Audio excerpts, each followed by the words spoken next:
My dear students, welcome to Pierce foundation. তো শুরুতেই তোমাদেরকে একটা প্রশ্ন করি যে আসলে রাইট ফর্ম অফ ভার্বস এর রুলস কতটি? তোমরা বলবে 10টি, 12টি, 15টি, 20টি, 50টি, 100টি, না এরকম না। আমি তোমাদেরকে আজকে বলে দিই মাত্র 4টা রুল। মাত্র কয়টা রুল? 4টা rule. Only 4 rules of right form of verbs. আর এই রুলস গুলোকে তোমার যখন কনসেপ্ট ক্লিয়ার হবে তখন তুমি এই রুলস গুলোকে 100% অ্যাপ্লাই করতে সক্ষম হবে। সুতরাং ভিডিওটা পুরো দেখো, লেকচারটা।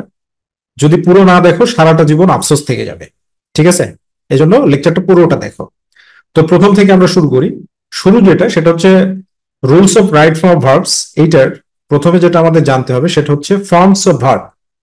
আসলে ভার্বের রূপ কয়টা বা গঠন কয়টা তোমরা একটা ছোটবেলাতেই কিন্তু পড়ে এসেছো ফর্মস অফ ভার্বটা। বাট এখন এসে তুমি অ্যাডভান্স কনসেপ্ট থেকে জানো। সেটা কি? প্রথমে হচ্ছে প্রেজেন্ট ফর্ম, যেটাকে আমরা বলি base form or V1। V1 মানে ভার্ব ওয়ান, অর্থাৎ প্রেজেন্ট ফর্মও যা, বেস ফর্মও তা, ভার্ব ওয়ানও তা। দ্বিতীয় নাম্বার কি? পাস্ট ফর্ম বা V2 বা ভার্ব টু। 3 নম্বর হচ্ছে পাস্ট পার্টিসিপল, এটাকে আমরা কি বলি? V3 বলি। আর 4 নম্বর হচ্ছে ING ফর্ম। ING form. তাহলে যেমন এখানে যদি আমরা এবার একটা ভার্ব লিখি ডু, ডুটা কি? Present form. ডু এর পাস্ট ফর্ম কি বলো দেখি? ডিড। এর হচ্ছে পাস্ট পার্টিসিপল ফর্ম কি? ডান। এর আইএনজি ফর্ম কি? ডুইন। তো এই তো মূলত কথা। কথা হচ্ছে এখন কি কি নিয়মে, মানে কোন কোন জায়গায় প্রেজেন্ট ফর্ম ব্যবহৃত হয়, কোন কোন জায়গায় পাস্ট ফর্ম ব্যবহৃত হয়, কোন কোন জায়গায় পাস্ট পার্টিসিপল ফর্ম ব্যবহৃত হয়, আর কোন ক্ষেত্রে আইএনজি ফর্ম ব্যবহৃত হয়। এই চারটাই তো নিয়ম, না? এই চারটাই নিয়ম। এই জন্য কনসেপ্টটা পুরোপুরি একবারে 100% আগে জানা দরকার যে ভার্বের ফর্ম কয়টা? 4টা। Present form, past form, past participle, ING. অর্থাৎ V1, V2, V3, আইএনজি। তো কি কি কারণে V1 হয়, কি কি কারণে V2 হয়, কি কি কারণে V3 হয়, আর কি কি কারণে আইএনজি ফর্ম হয়। That's it. তো এইটার জন্য তোমাদের আরেকটা জিনিস যেটা জানা দরকার সেটা হচ্ছে অ্যাডভান্স কনসেপ্ট কি? Based on the forms verb is two types. মানে গঠনের উপরে ভিত্তি করে ভার্বকে 2 ভাগে ভাগ করা হয়। গঠনের উপরে ভিত্তি করে। কিসের উপরে ভিত্তি করে? গঠনের উপরে ভিত্তি করে। প্রথমটা কি? Strong verbs. আর দ্বিতীয়টা হচ্ছে উইক ভার্ব। স্ট্রং ভার্ব কোনগুলো?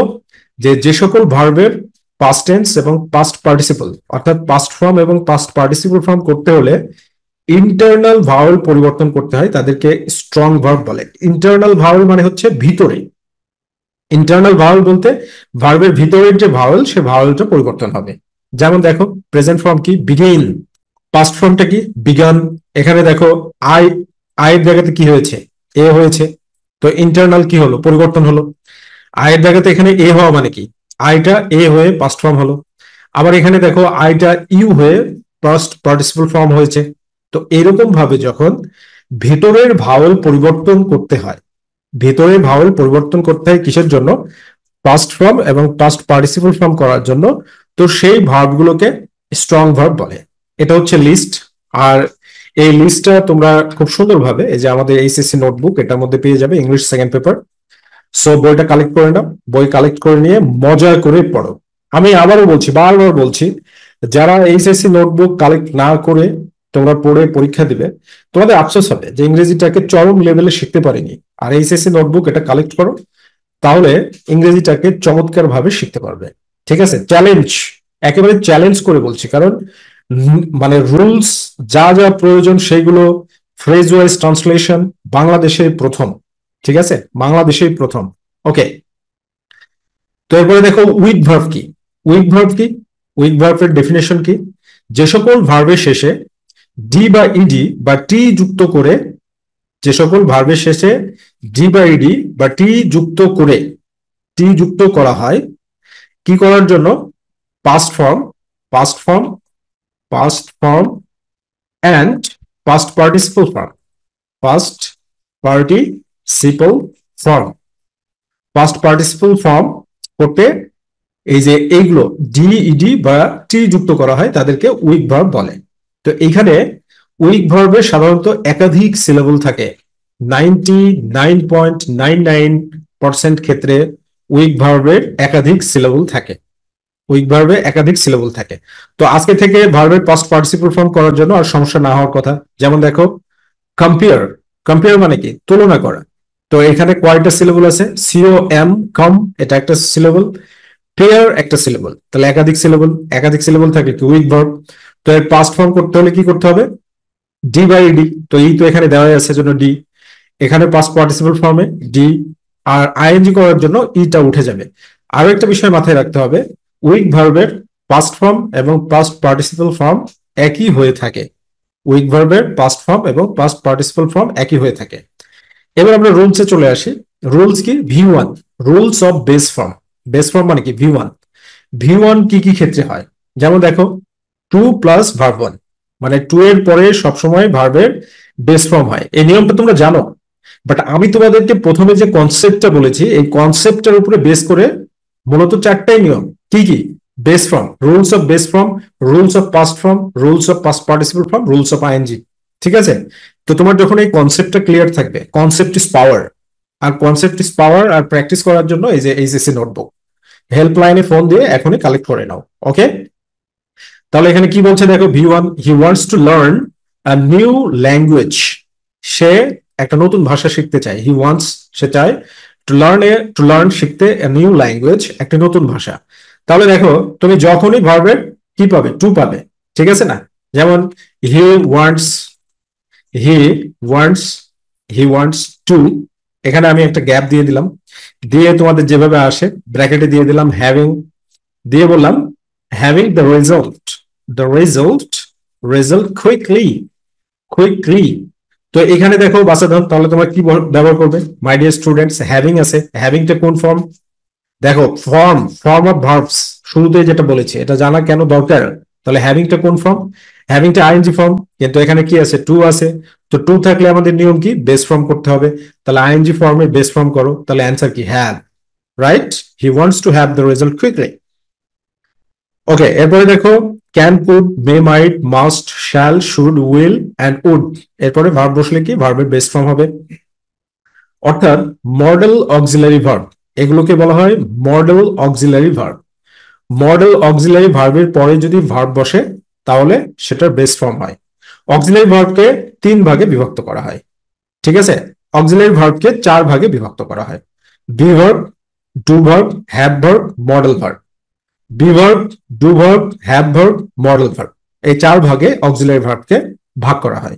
তাহলে এগুলোর পরে যখন can, could, may, might, must, shall, should, will, would, এই মডেলগুলোর পরে তুমি যখন ভার্ব পাবে, তখন সে ভার্বের কোন ফর্ম হবে, যখন ব্যবহার করবে তখন সব সময় বেস ফর্ম ব্যবহার করবে। যেমন he can do it, he can do it, ডুটা কি, বেস ফর্ম, সে এটা করতে পারে, সে এটা করতে পারে। এখন তোমাদেরকে আমি আরো একটা এক্সাম্পল দিই, এক্সাম্পল দিয়ে বুঝাই, ঠিক আছে। যেমন we should, we, we should, we should, এখানে একটা গ্যাপ দিলাম, গ্যাপ দিয়ে দিলাম, we should raised, raised, we should raise awareness, awareness among people, among people, awareness among people of the road accident, road accident। তাহলে দেখো এখানে raised আছে, কি আছে, রেইজড, তো এখানে কোন নিয়মে ব্যবহার করবে, তো এখানে এটা শুডটা কি, শুডটা হচ্ছে মডেল ফর্ম। তো modal auxiliary verb shall, should, can, could, will, would, may, might, must, এগুলোর পরে ভার্বে কি হবে, বেস ফর্ম। কিন্তু রেইজড ডি আছে শেষে, মানে ভার্বের পাস্ট পার্টিসিপল ফর্ম, এটা একটা উইক ভার্ব, উইক ভার্ব। তো উইক ভার্বে ভার্বে কি, পাস্ট পার্টিসিপল ভি থ্রিতে আছে, তো এটাকে বেস ফর্মে লিখতে হবে। এর বেস ফর্ম কি, raise, R A I, R A I S E, raise, right. কত কত সহজ। তাহলে প্রথম নিয়মটা হচ্ছে রুলস অফ বেস ফর্ম, আজকে থেকে আর ভুল হবে, মাত্র চারটা নিয়ম। রাইট ফর্ম অফ ভার্বস এর কয়টা নিয়ম, মাত্র চারটা নিয়ম। তার প্রথম নিয়মটা কি, rules of base form, rules of base form, don't forget it. Okay, rules of base form. এরপরে দেখো কি বলা হচ্ছে, লেট এবং হেল্পের পরে ভার্ব বসলে বেস ফর্ম হয়। লেট এবং হেল্পের পরে তুমি যখনই ভার্ব ব্যবহার করবে তখন সেই ভার্বটা কি হবে, বেস ফর্ম, মানে ভি ওয়ান। যেমন কি, it helps us understand, it helps us understand, তো আন্ডারস্ট্যান্ড এই ভার্বটা ভি ওয়ান ব্যবহার করলেই ইনফিনিটিভের কাজ করে। ইনফিনিটিভ মানে to plus verb one, to plus verb one মানে কি, ইনফিনিটিভ। যখন হেল্পের পরে ভার্বের বেস ফর্ম ব্যবহার করা হয় তখন সেই ভার্বটা ইনফিনিটিভ ভার্বের কাজ করে আলটিমেটলি। ক্লিয়ার? ওকে, এরপরে দেখো যে 4 নম্বর নিয়ম এখানে কি বলা হচ্ছে এটার, যে subject third person singular number হলে বেস ফর্মের সাথে এস বা ইএস যুক্ত করতে হয়। এটা ভেরি ভেরি ইম্পর্টেন্ট, তোমরা সবাই জানো, বাট ব্যবহার করতে পারো না। Subject third person singular number হলে বেস ফর্মের সাথে এস বা ইএস যুক্ত করতে হয়, এটা সবাই জানো, কিন্তু ব্যবহার করতে পারো না। কারণ কি? কারণ হচ্ছে সাবজেক্ট ভার্ব নির্ণয় করতেই কঠিন হয়। ঠিক আছে, এই জন্য আমাদের live class, paid live class join করো। জয়েন করলে দেখবে যে আসলে ইংরেজি কত সহজ, ভেরি ইজি, খুবই খুবই সহজ ইংলিশটা। ঠিক আছে, সো দেখো এখানে কি বলছে, হি অলওয়েজ হ্যাজিটেটস। এই যে হ্যাজিটেটস, এস কেন যুক্ত করা হলো? কারণটা কি? এস যুক্ত করার সাথে হ্যাজিটেট এর সাথে হিটা কি থার্ড পারসন সিঙ্গুলার নাম্বার। তো সাবজেক্ট যখনই থার্ড পারসন সিঙ্গুলার নাম্বার হবে তখন ভার্বের বেস ফর্মের সাথে এস বা ইএস যুক্ত করতে হবে। ইন মেকিং ডিসিশনস, তিনি সবসময় সিদ্ধান্ত নিতে দ্বিধা করেন। হি অলওয়েজ হ্যাজিটেটস, সে সবসময় দ্বিধা করেন, দ্বিধায় ভোগেন, ইন মেকিং ডিসিশনস, সিদ্ধান্ত নিতে। সিমিলারলি তুমি যদি এরকম বলো, যদি এরকম বলো হচ্ছে শফিক, শফিক, শফিক, এরপরে তোমার গ্যাপ দেওয়া হলো, একটা তোমার গ্যাপ দিয়ে দিলাম, গ্যাপ দিয়ে কি করলাম এখানে, যে Shafiq get, Shafiq get furious, furious because of his brother's, brother's, brother's stubbornness, stubborn, stubbornness. তো এখানে দেখো যে কি বলা হলো, শফিক, শফিক গেট, তো এটা বেস ফর্মে বসবে। কেন বেস ফর্মে বসবে? ভার্বকে হু দ্বারা প্রশ্ন করে যদি সাবজেক্ট পাওয়া যায় তাহলে সেন্টেন্সটা প্রেজেন্ট টেন্সে থাকে। তো রাগান্বিত হয়, কে রাগান্বিত হয়? শফিক। তো এটা কি, শফিক কি third person singular number. So subject যখন থার্ড পারসন সিঙ্গুলার নাম্বার হয় তখন ভার্বের বেস ফর্মের সাথে কি যুক্ত করতে হয়? এস বা ইএস। তাহলে কি গেটস, অ্যান্সারটা কি হবে? গেটস। কেন অ্যান্সার গেটস হলো? কেন অ্যান্সার গেটস হলো? কেন অ্যান্সারটা গেটস হলো? কারণ হচ্ছে subject third person singular number হলে ভার্বের প্রেজেন্ট ফর্মের সাথে বা বেস ফর্মের সাথে সবসময় এস বা ইএস যুক্ত করতে হয়। আর কোনো সমস্যা আছে? তাহলে এই হচ্ছে বেস ফর্মের রুলস। এই চারটার বাইরে আর বেস ফর্মের কোনো রুলস নাই। তাহলে একটা নিয়ম আমরা কমপ্লিট করলাম। দ্বিতীয় নিয়মে চলে আসো, rules of past form. Past ফর্মের যে রুলস কোনগুলো? পাস্ট ফর্মের রুলস একটাই রুল, একটাই নিয়ম, শুধুমাত্র কেবলমাত্র পাস্ট টেন্সের ক্ষেত্রে অ্যাক্টিভ ভয়েসে সেন্টেন্স যদি থাকে তাহলে পাস্ট ফর্ম ব্যবহার করতে হবে। তো সেন্টেন্স অ্যাক্টিভ ভয়েসে আছে না প্যাসিভ ভয়েসে আছে, এটা নির্ণয় করার সহজ উপায় হচ্ছে কি? ভার্বকে হু দ্বারা প্রশ্ন করা। ভার্বকে হু দ্বারা প্রশ্ন করে তুমি যদি সাবজেক্ট পাও তাহলে সেন্টেন্সটি অ্যাক্টিভ ভয়েসে থাকবে। ভার্বকে হু দ্বারা প্রশ্ন করে সাবজেক্ট পাইলে সেন্টেন্সটা কিসে থাকবে? অ্যাক্টিভ ভয়েসে থাকবে। আর ভার্বকে হু দ্বারা প্রশ্ন করে যদি সাবজেক্ট না পাওয়া যায় তাহলে সেন্টেন্সটা প্যাসিভ ভয়েসে থাকবে। সেন্টেন্স যখন প্যাসিভ ভয়েসে থাকবে তখন ভার্বকে হু দ্বারা প্রশ্নই হবে না। তো সেক্ষেত্রে সেন্টেন্স যখন প্যাসিভ ভয়েসে থাকে তখন সাবজেক্ট নির্ণয় করতে হলে ভার্বকে হোয়াট বা হোম দ্বারা প্রশ্ন করতে হয়। সেন্টেন্স যখন প্যাসিভ ভয়েসে থাকে তখন সাবজেক্ট নির্ণয় করতে হলে ভার্বকে হোয়াট বা হোম দ্বারা প্রশ্ন করতে হয়। তাহলে এখানে দেখো, মাই ফাদার অ্যাডভাইসড মি, আমার বাবা আমাকে উপদেশ দিয়েছিলেন, টু স্টাডি, পড়াশোনা করতে, অনলি 4 আওয়ার্স, মাত্র 4 ঘন্টা, রেগুলারলি, নিয়মিত ভাবে। তো আমিও তোমাদেরকে পরামর্শ দিচ্ছি, শুরু থেকে, বছরের শুরু থেকে প্রতিদিন 4 ঘন্টা স্টাডি করো। আর কিভাবে 4 ঘন্টা স্টাডি করলে তুমি 12 ঘন্টার সমান পড়তে পারবে এ নিয়ে আমার একটা ভিডিও আছে, এ নিয়ে একটা ট্রিক আছে, সাইন্টিফিক মেথড আছে, সেই সাইন্টিফিক মেথডের ভিডিওটা দেখে নাও। ঠিক আছে, সাইন্টিফিক মেথডের ভিডিওটা দেখে নাও। তো এখানে কি বলা হচ্ছে? অ্যাডভাইসড। অ্যাডভাইসড মানে কি? উপদেশ দিয়েছিল। কে উপদেশ দিয়েছিল? হু দ্বারা প্রশ্ন করো, কে উপদেশ দিয়েছিল? My father. তাহলে সাবজেক্ট পেয়ে গেলাম হু দ্বারা প্রশ্ন করে। আর যখনই ভার্বকে হু দ্বারা প্রশ্ন করে সাবজেক্ট পাবো তখন সেন্টেন্সটি অ্যাক্টিভ ভয়েসে থাকে বা অ্যাক্টিভ মুডে থাকে। ভার্বকে হু দ্বারা প্রশ্ন করে আমরা যদি সাবজেক্ট পাই তাহলে সেন্টেন্সটা অ্যাক্টিভ মুডে থাকে বা অ্যাক্টিভ ভয়েসে থাকে। হয়ে গেল। এরপরে চলে আসো কি 3 নম্বর নিয়মে আমরা চলে আসি। 3 নম্বর নিয়ম, এই মাই ডিয়ার স্টুডেন্টস, বাচ্চারা বলো দেখি, ভার্বের নিয়ম কয়টা? রাইট ফর্ম ভার্বস এর রুলস কয়টা? মাত্র 4টা রুলস। মাত্র কয়টা রুলস? 4টা rules. Base form, rules of base form, rule of past form, rule of past participle form, rule of ING. ঠিক আছে, এই 4টা নিয়ম। তাহলে দেখো প্রথম নিয়মে এখানে কি বলা হচ্ছে, কি ক্ষেত্রে আমরা পাস্ট পার্টিসিপল ব্যবহার করব? Have, has, had, be, being, doing. Get, এইগুলোর পরে সবসময় ভার্বের পাস্ট পার্টিসিপল ফর্ম ব্যবহার করতে হয়, ভার্ব 3 হয়। যেমন দেখো, I have read that book twice. Red এটা এমন একটা ভার্ব যেটার পাস্ট ফর্মও যা, প্রেজেন্ট ফর্মও তা, পাস্ট পার্টিসিপল ফর্মও তা। Red, read, red, red. Okay, so I have read that book twice. তো যেহেতু ভার্ব 3 ব্যবহার, যেহেতু পাস্ট পার্টিসিপলের ব্যবহার তোমাকে করতে হবে, তো এই জন্যই আমি তোমাদেরকে এখানে কি স্ট্রং ভার্ব এবং উইক ভার্বটা পড়িয়ে নিয়েছি। কারণ কি 99.99% ক্ষেত্রে উইক ভার্বের ব্যবহার হয়, 99.99% এর ক্ষেত্রে উইক ভার্বের ব্যবহার হয়। তাহলে এখানে দেখো কি বলছে, she had completed her work by the deadline, সে সময়সীমার মধ্যে তার কাজটি শেষ করেছে। completed এখানে কয়টা সিলেবল আছে বলো দেখি। এখানে মোট সিলেবল আছে হচ্ছে সিওএম একটা সিলেবল, সিওএম একটা সিলেবল, কমপ্লিট দুইটা সিলেবল। তাহলে একাধিক সিলেবল বিশিষ্ট ভার্ব গুলো হচ্ছে উইক ভার্ব। উইক ভার্বের পাস্ট ফর্ম এবং পাস্ট পার্টিসিপল ফর্ম করতে হলে কি ভার্বের শেষে ডি, ইডি অথবা টি যুক্ত করতে হয়। এই জন্য আমরা এখানে কি করলাম, ডি যুক্ত করে দিলাম, কারণ কমপ্লিট বানানে শেষে ই থাকে। So have, has, had, be, being, been, get. আর এগুলোতে, এই রুলস গুলোতে তুমি মাস্টারি কখন গেন করতে পারবে, যখন তুমি প্র্যাকটিস করবা। যখন রাইট ফর্ম ভার্বস এর প্র্যাকটিস গুলো করবে তখন মাস্টারি গেইন করতে পারবে।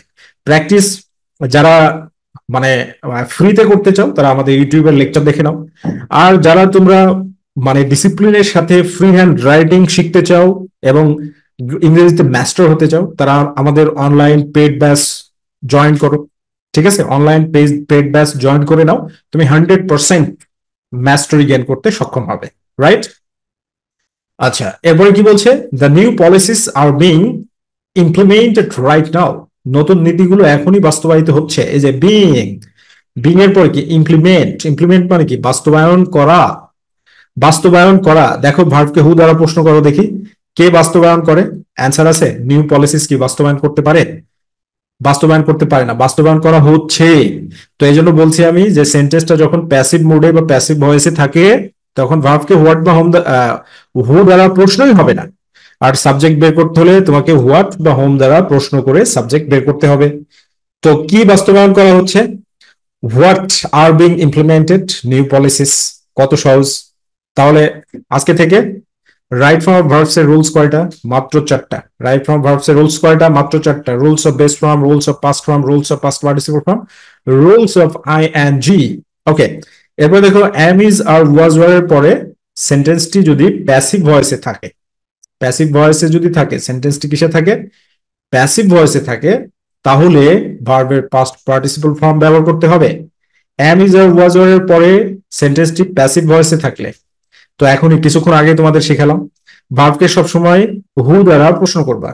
হু দ্বারা প্রশ্ন করে সাবজেক্ট পাইলে সেন্টেন্সটি অ্যাক্টিভে থাকবে, আর যদি সাবজেক্ট না পাও তাহলে কিসে থাকবে? প্যাসিভে থাকবে। দেখো, তোমাকে আমি এবার একটা কনসেপ্ট দিয়ে দিই, যে কনসেপ্টটা কি। কনসেপ্টটা হচ্ছে এইটা, the people, the people of Bangladesh, Bangladesh live, live below, below, below poverty, poverty line. তাহলে এখানে দেখো দেখি, the people of Bangladesh live মানে কি বাস করে। তো হু দ্বারা প্রশ্ন করো, কে বাস করে? দ্য পিপল অফ বাংলাদেশ, বাংলাদেশের জনগণ, বাংলাদেশের মানুষ। Below poverty line, live below the poverty line মানে দারিদ্র সীমার নিচে। এবার তোমাকে আরেকটা সেন্টেন্স দিই, তাহলে বুঝবে। The people of Bangladesh, the people, people of Bangladesh, Bangladesh আর, এবার একটা গ্যাপ দিলাম, আর গ্যাপ দেওয়ার পরে এখানে দিলাম cheat, cheat every time, every time after, after our independence, independence. Okay, দেখো এবার চিট মানে কি প্রতারণা করা, প্রতারণা করা। তাহলে দেখো, প্রতারণা করা, কে প্রতারণা করে? বাংলাদেশের লোকজন প্রতারণা করে, বাংলাদেশের লোকজন প্রতারণা করে এভরি টাইম, এভরি টাইম প্রত্যেকবার, আফটার আওয়ার ইন্ডিপেন্ডেন্স আমাদের স্বাধীনতার পর থেকে। তো আমাদের স্বাধীনতার পর থেকে বাংলাদেশের মানুষের সাথে প্রতারণা করা হয় বা হয়েছে, রাইট? হয় নেতাদের দ্বারা। তো এখানে আরেকটু সহজ করার জন্য by the, by the fake fake patriot, patriot, fake patriot বলতে এই যে যে পলিটিশিয়ানরা হাজার হাজার লাখ লাখ কোটি টাকা বিদেশে পাচার করছে, মেরে খাইছে, ঠিক আছে, এই বদমাস, এই বাটপাররা দেশপ্রেমের নামে হাজার হাজার কোটি টাকা মেরে খেয়েছে। তো এখন তুমি বলো দেখি যে প্রতারণার কাজটা কে করছে? এই যে ফেক প্যাট্রিয়টরা করছে। তো এই জন্য অ্যামিজার ওয়াজওয়ারের পরে যখন ভার্ব বসবে আর সেন্টেন্সটি প্যাসিভ ভয়েসে থাকলে এর কি করতে হবে? Past participle form. তাহলে এই সেন্টেন্সটা কিসে আছে? প্যাসিভ মোডে আছে, কারণ প্রতারণার কাজটা সাবজেক্ট করছে না। তাহলে প্রতারণা করা হয়, প্রতারণা করা হয় মানে চিটেট। চিটেট এটা হলো কি একটা উইক ভার্ব, এজন্য ইডি যুক্ত করে পাস্ট পার্টিসিপল ফর্ম করে দিলাম। উইক ভার্বের পাস্ট ফর্মও যা, পাস্ট পার্টিসিপল ফর্মও তা। তাহলে আর চিটেট প্রতারণা করা হয়। যারা ভিডিওটা পুরো দেখছো লেকচারটা, তারা জীবনে আজকে অনেক কিছু শিখে গেলে। আর যারা পুরোটা না দেখে চলে গেছে, এরা হচ্ছে কি, এরা হলো অতি জ্ঞানী। আর অতি জ্ঞানীদেরকে শেখানো যায় না এবং তারা কখনো শেখেও না। এক্সপার্ট হতে কখনো পারে না। এক্সপার্ট হতে হলে লাইন বাই লাইন কাজ করতে হবে, line by line. Okay, expert হওয়া এত সহজ না। ছাত্র জীবনে বোঝা যায় না, পরে যখন টাকা কামাই করতে যাবে তখন বুঝতে পারবে যে টাকা কামাই করা পড়াশোনার মাধ্যমে যথেষ্ট কঠিন। রাইট? ওকে, তো এখানে দেখো নোট দিয়ে দিয়েছি, এই যে এইচএসসি নোটবুক, সব সুন্দরভাবে দেওয়া আছে যে ভার্বকে হু দ্বারা প্রশ্ন করে উত্তর পাওয়া গেলে সেন্টেন্সটি অ্যাক্টিভ ভয়েসে থাকে, আর উত্তর পাওয়া না গেলে সেন্টেন্সটি প্যাসিভ ভয়েসে থাকে। তো দেখো আমাদের নিয়ম শেষ, পাস্ট পার্টিসিপলের নিয়ম শেষ। পাস্ট পার্টিসিপলের নিয়ম কয়টা? দুইটা, দুইটা বা তিনটা নিয়ম আমরা এখানে পড়লাম। রাইট? তিনটা নিয়ম। তো এইবার তুমি চলে আসো যে আইএনজি ফর্মে চলে আসো। আইএনজি ফর্ম কি? টু ব্যতীত যে কোনো প্রিপোজিশনের পরে ভার্ব বসলে আইএনজি যুক্ত করতে হয়। যেমন এখানে কি, she is involved in studying environmental science. Environmental science পড়ার জন্য অধ্যয়ন করার সঙ্গে যুক্ত। তাহলে এখানে কি, ইনটা আইএনজি। ইনটা কি? প্রিপোজিশন, প্রিপোজিশনের পরে স্টাডি ভার্ব বসেছে, এজন্য এটা আইএনজি করে দেওয়া হয়েছে। সিমিলারলি এই সেন্টেন্সে অফ, অফের পরে ভার্ব বসেছে, আইএনজি যুক্ত করে দেওয়া হয়েছে। এরপরে দেখো আইএনজি দ্বিতীয় নিয়মটা কি, এইটা মানে তোমার খুব কম ক্ষেত্রে ব্যবহার হয়, ঠিক আছে। Look forward to. তো এখানে কি, view to with a view to look forward to, view to with a view to look forward to. এর পরে ভার্ব বসলে ভার্বের সাথে কি যুক্ত করতে হবে? আইএনজি যুক্ত করতে হবে। View to with a view to look forward টুর পরে যদি ভার্ব বসে তাহলে ভার্বের সাথে আইএনজি যুক্ত করতে হবে। যেমন the company has introduced new policies with a view to reducing costs. Okay, এবার 3 নম্বর নিয়মটা দেখো, সেন্টেন্সের শুরুতে, শেষে এবং মাঝে অতিরিক্ত ভার্ব বসলে তার সাথে আইএনজি যুক্ত করতে হয়। যেমন গোয়িং, গোয়িং ব্যাক হোম, তাহলে সেন্টেন্সের শুরুতে বসেছে, শেষে বসেছে। স্মাইলিং, মাঝে অতিরিক্ত ভার্ব, কারণ সটা হচ্ছে মেইন ভার্ব আর ডুইংটা হচ্ছে মাঝে অতিরিক্ত ভার্ব। তো এরপরে কি, আইএনজি যুক্ত করা হয়েছে। সো ভেরি ইজি রুলস, এটা শুরুতে, শেষে এবং মাঝে অতিরিক্ত ভার্ব বসলে আইএনজি যুক্ত করবে। এইটা, এই নিয়মটা খুব খুব লাগে, ঠিক আছে, এই নিয়মটা খুব খুব লাগে, কারণ অ্যাডমিশনের ক্ষেত্রে এই নিয়মটা খুব আসে। বুঝতে পারছো? যে অ্যাডমিশনের ক্ষেত্রে mind, finish, stop, enjoy, prefer, mind, finish, stop, enjoy, prefer, এরকম বেশ কিছু ভার্ব আছে। তার মধ্যে মোস্ট ইম্পর্টেন্ট এই 5টা ভার্ব আমি তোমাদেরকে দিয়ে দিয়েছি। এই 5টা ভার্বের পরে যখনই কোনো ভার্ব বসবে তো সেই ভার্বটার সাথে আই এন্ড জি যুক্ত করতে হবে। ঠিক আছে, কি যুক্ত করতে হবে? আই এন্ড জি যুক্ত করতে হবে।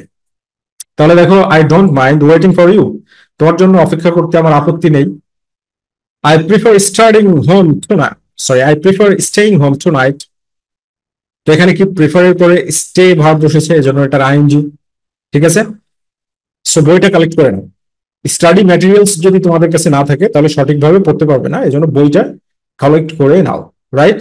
ওকে, এরপরে কিছু নির্দেশনা দেওয়া আছে। এই হচ্ছে নিয়ম শেষ রাইট ফর্ম ভার্বস এর। তো রাইট ফর্ম ভার্বস এর নিয়ম কয়টা? 4টা। রাইট ফর্ম ভার্বস এর নিয়ম কয়টা? 4টা। Rules of present form, rules of past form, rules of past participle form, rules of I N G.